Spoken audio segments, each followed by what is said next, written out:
Ten Commandments, also known as the Decalogue, form a cornerstone of the Hebrew Bible and have exerted profound influence on Western legal and moral thought.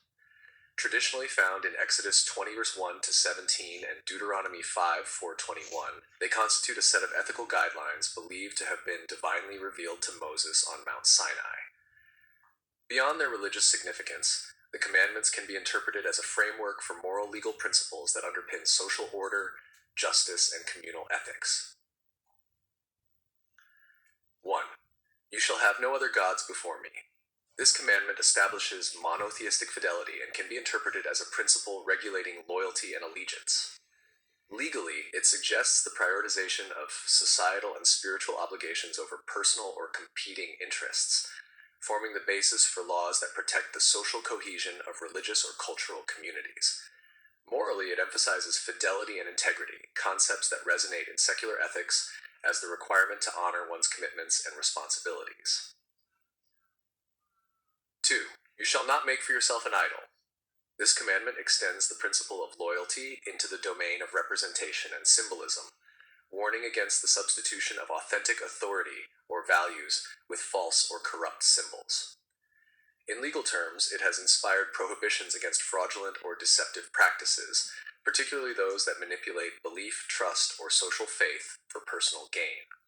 Ethically, it reinforces authenticity, honesty, and the avoidance of idolatry in actions and decisions.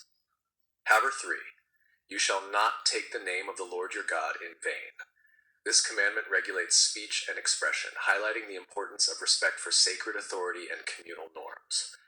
Legally, it parallels laws against perjury, defamation, and blasphemy, emphasizing accountability for verbal conduct.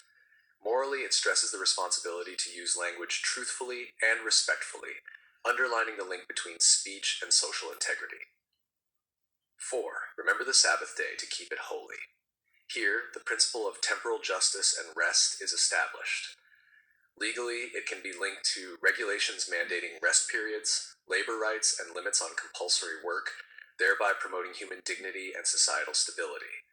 Morally, it reflects the importance of balance, renewal, and reflection, implying that a just society must protect time for ethical and spiritual rejuvenation. 5. Honor your father and your mother.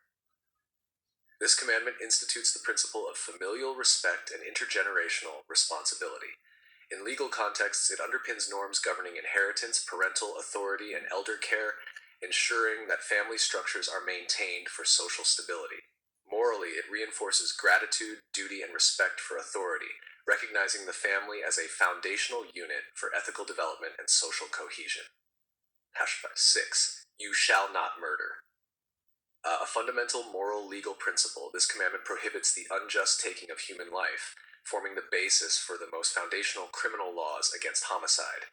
It embodies the principle of inviolable human dignity and the right to life, underpinning both moral ethics and legal systems worldwide.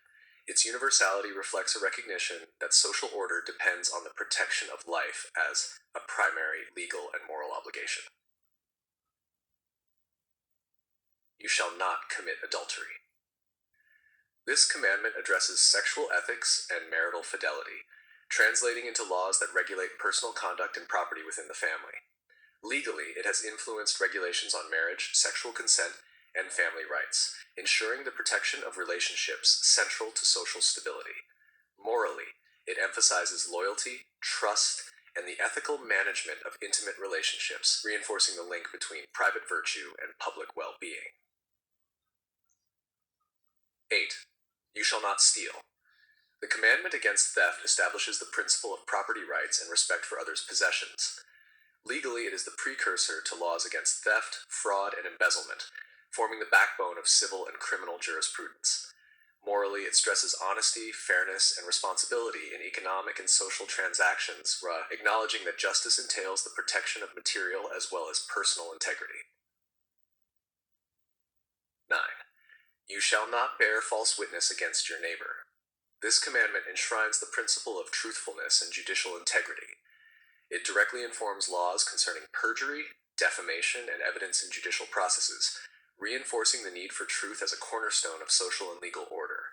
Morally, it emphasizes the ethical imperative of honesty and reliability in interpersonal relations, essential for maintaining trust within a community.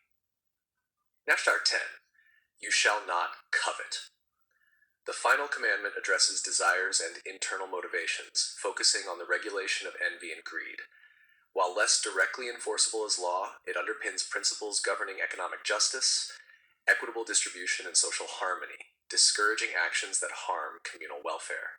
Morally, it encourages contentment, ethical desire management, and respect for others' rights, highlighting that social order is influenced not only by actions but also by intentions.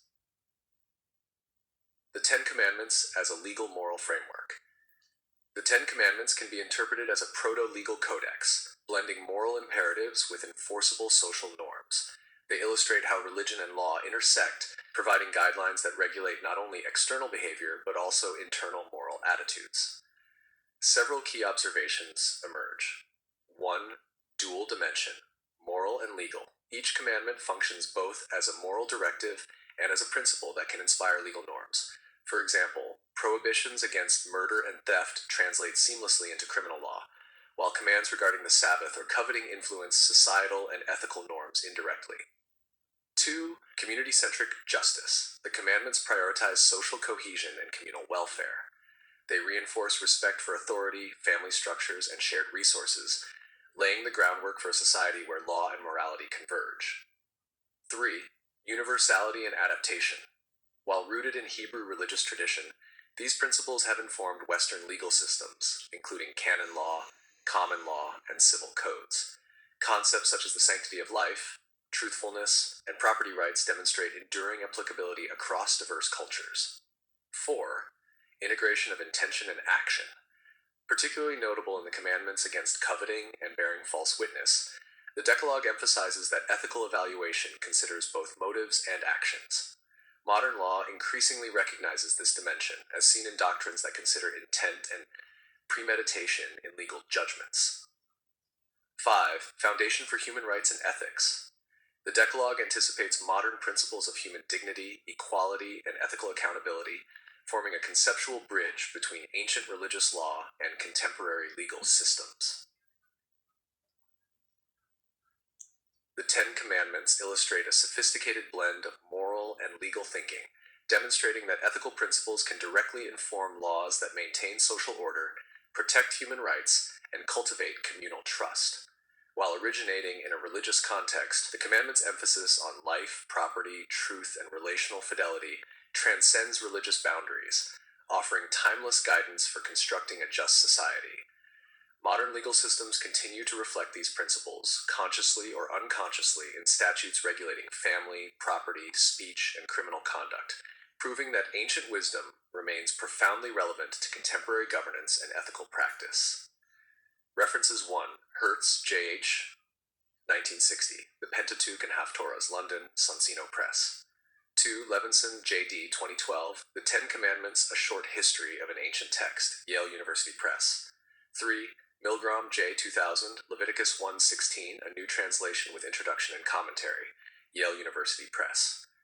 4. Brettler, M.Z., 2005, How to Read the Bible, Jewish Publication Society. 5. Neusner, J. 1999, Judaism and the Interpretation of Scripture, Introduction to the Rabbinic Midrash, Brill. 6. Rogerson, J.W., 2012, The Oxford Illustrated History of the Bible, Oxford University Press.